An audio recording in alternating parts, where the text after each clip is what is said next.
Right, I'm recording apparently. Okay, so it's Sunday the something of May. Walking through the woods with young Ziggy the dog. We've gone to Queen's Woods again, out at Dimmock. And unusual thing, parked at the top car park, hung a right at the first opportunity and basically hugged the contours of the border. So always on my right hand side there is a field, an open field of some kind, farmhouses in the distance, that kind of thing. And on my left, a great surfeit of trees. I like this because it's interesting terrain. It varies a lot through the woods, actually. There are some bits that look like huge gouges taken out of the ground.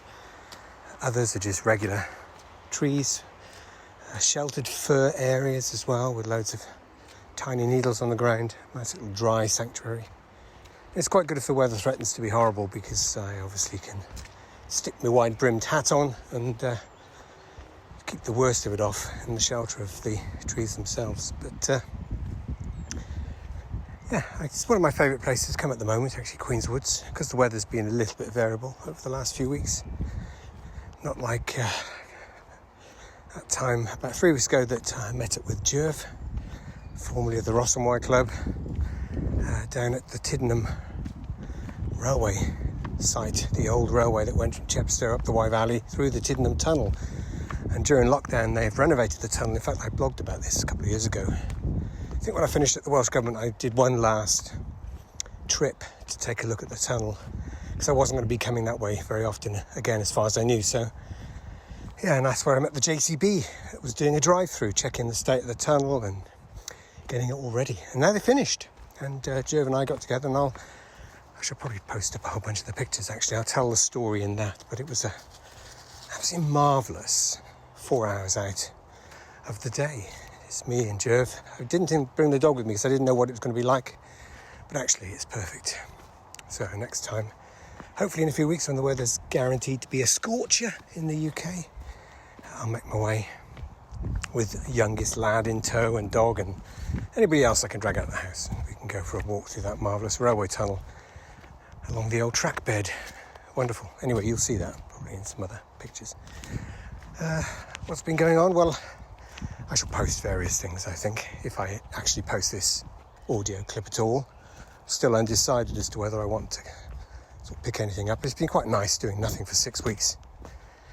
I generally have taken myself away from the other social medias, deleted my Instagram account. I haven't deleted my Twitter account because I tend to get direct messages from Matthias at Frosted Games, so I don't want to lose touch with him via that. But there's no reason to go on Twitter. It's quite nice not knowing what shenanigans the world's getting up to.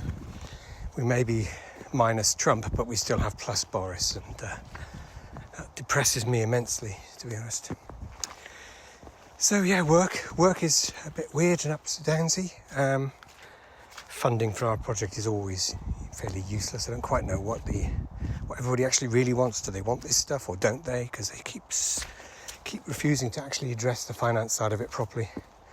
There was talk that I might be let go because my role is ideally the first one to go to a permanent employee to replace me, an expensive contractor who knows fucking everything about everything.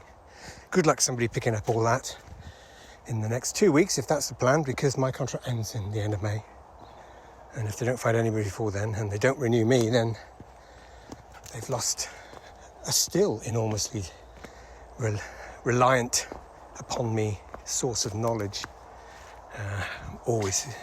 Not a day goes by without a couple of questions tailored for senior peeps about what's happening, what did happen, what's coming next, all that kind of stuff, what status is it. And I'm the only one that can answer the questions, because I'm the only one that fucking knows what's going on. But anyway, aside from that, work itself, I seem to be quietly achieving things, which is good. In terms of game design, well, I'm pushing ahead with attentional shipping, and I should probably talk about that a lot more when I get a bit more definitive news. But it's a bit more optimistic than it was a couple of months ago, when it looked like it was going to go nowhere. But I'm quite pleased about that. Finally, having bought a rather lovely reproduced map of the Forest of Dean iron and coal mines 10 years ago now, think Arthur was a tiny bubbers when I went to the Clearwell Caves, which is an old iron mine, and got myself a copy from the gift shop. Finally put myself a prototype together for my Forest of Dean mining game, Free Miners of the Forest of Dean. It looks like an 18xx board, but it's sort of buy mines, invest in mines, no shares. I'm not doing fucking shares. Harvest iron ore and coal and deliver it to local towns for delayed money, so you don't get the money till the end of the turn, or to major towns, in which case you get the money straight away. And that's important, because if you get the money straight away, you can go to the next phase, which is to build shit. Build wagons, build railway line, or tramway rather, not railway line. Yeah, it's one of those games where you invest, and then whoever has the most money at the end is the winner. Really early days, but I soloed a 4-player and immediately had to redraw a whole bunch of the components, because that's what you do when you solo stuff like that. I mean, it's not like I've just blatted it straight out of my head from first thoughts. I mean, I have been mulling over this game design for fucking years now, so... Oh, I'm quite out of breath now. We've been walking for a good hour and a half. I'm not actually looking where I'm going, so I'm going to have to get the compass out in a minute. No, not that. It's not a euphemism. Shut the fuck up at the back. Oh, I found a path. I think I know where I am. Yes, what else has been happening? Well, acquisitions, of course, as you expect. I'm actually quite close, I think, to acquiring a property for my museum, which means I probably have to start working on the Patreon.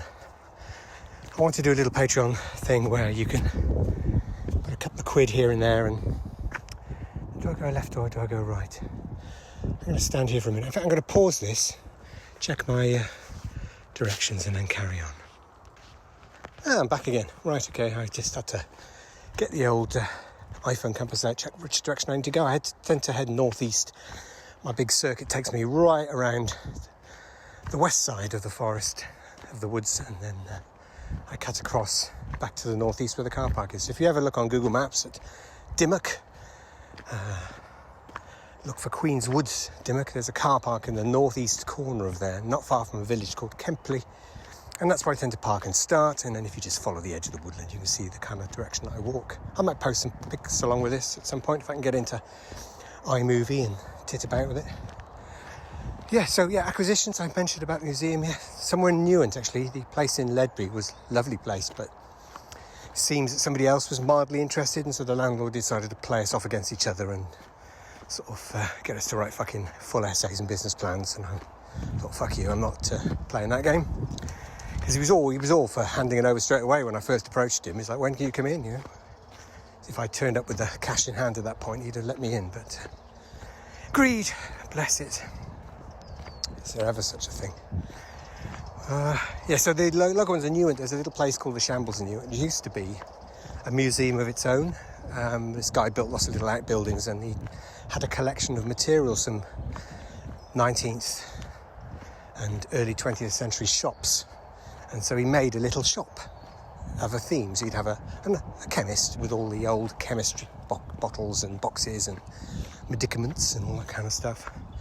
And he'd have a toy shop, and he'd have little toys from the period as well. And it was a lovely little museum, but when the guy died, I think the family just wanted to get rid of it. But now you've got lots of little tiny shoplets, a little art gallery in one unit, and there's a guy that has a vape shop and a survivalist franchise who sells crossbows and fucking hunting knives. Not that there's a great deal of need for that in the Forest of Dean area. Bit of a psycho, but I might have his property actually, because he doesn't want to do this anymore, and that would be a rather good site. But they're quite small to start with, 50, 60 quid a week, which is perfectly sensible approach to take. Start small, see if it works. There's no sense in spending a huge amount of money and then have it all waste and fail.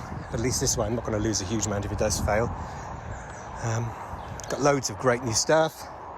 Been quite inspired. Found a little Matchbox game, which I think I'll do an article about this week. Again, if I decide to post this. If you can hear this, then I'm going to start posting again. If you don't hear this, then it'll reside on my phone forever and ever, or possibly get deleted. But yeah, this little game's called the Game of America Cup. It was missing the S. And it's purportedly from the early 20th century. a matchbox, 2 little wooden cubes with slits cut in them so that you can put in 2 little bits of paper, each with a picture of a sailing ship on it. No rules, no other components, no matches. And I thought, well, this is a delightful object, but there must be a game in it. Oh, there you go, there's the motorway. You can hear that in the background. It's the M50 motorway. I thought, well, let's come up with some rules. So I thought about something a little bit biddy. You know those auctions, the exclusive auctions or whatever it is, where if anybody bids the same, they're out. So the idea is that each player has 6 matches and then play a bid, secretly reveal simultaneously anybody who's bid the same as somebody else is out, and they discard those matches that they bid. Everybody else with a unique number of matches moves that many spaces on the table. So I better go back to the start, not really. So you set out a starting point, which is the inside of the matchbox, and the outside of the matchbox has got a picture of a boy on it, so a B-U-O-Y. Put that at the other end of the table, and then you basically have to race around it and come back over the finishing line. But yes, go back. Those with the unique numbers can move that many matches worth of space. You just lay those matches in the bid end to end and move your boat to the end of it, and you keep going. And if you want to bid 0, there's no penalty if you bid 0 along with anybody else either, because it's a tacking bid. I've called it the tack bid, which means you can get your matches back, which is quite useful. So you can take a sort of skip a turn action to get your matches back in order to do what you need to do. So yeah, and I've called that, oddly enough, nothing to do with the America's Cup at all. It's all rather staid and boring. I called it Boy Races, B-U-O-Y, Boy Races, which I think is only means much, I think, in the UK in the 1990s, when there was a prevalence of teenagers stealing cars and joyriding them around the place. So, yeah. It's funny, it made me laugh. So, fuck you if you didn't find it funny. I thought it was good. What else has been going on? Oh, yeah. We have the Golden Geeks. I made sure to vote for all of the Pocket Campaign stuff, especially in the 2-player and war game categories. I was really pleased actually to see that some flavour of Undaunted won best 2-player game, I think it was, or 2-player card game or something. That was quite good. I was quite glad that it wasn't one game that kind of ruled everything as well, although there was a bit too much fucking Gloomhaven for my liking. I mean, I have a copy of Gloomhaven, but every time I look at it, I feel less and less inclined to actually play the fucking thing. Looks like it's more trouble than it's worth. Maybe not. I mean, I know folks enthuse about it to the nth degree, but really, Jaws of the fucking Lion, best in all those categories? I don't fucking think so. But at least it wasn't the outrageous spamtastic voting catastrophe that was the year before, I think, wasn't it? The Wingspan year. I mean, Wingspan's a lovely game, no mistake, but really, it's not best fucking solo game. Yeah, there you go. As usual, much to disagree with, but then these are just sour grapes, because I'm never going to be in a situation where any of my games is remotely eligible, I think, because they just don't reach out to the right number of people. I am really fucking pissed off that 5 Games to Doomsday didn't get anything again. This, I feel, is a absolutely fucking ridiculous travesty.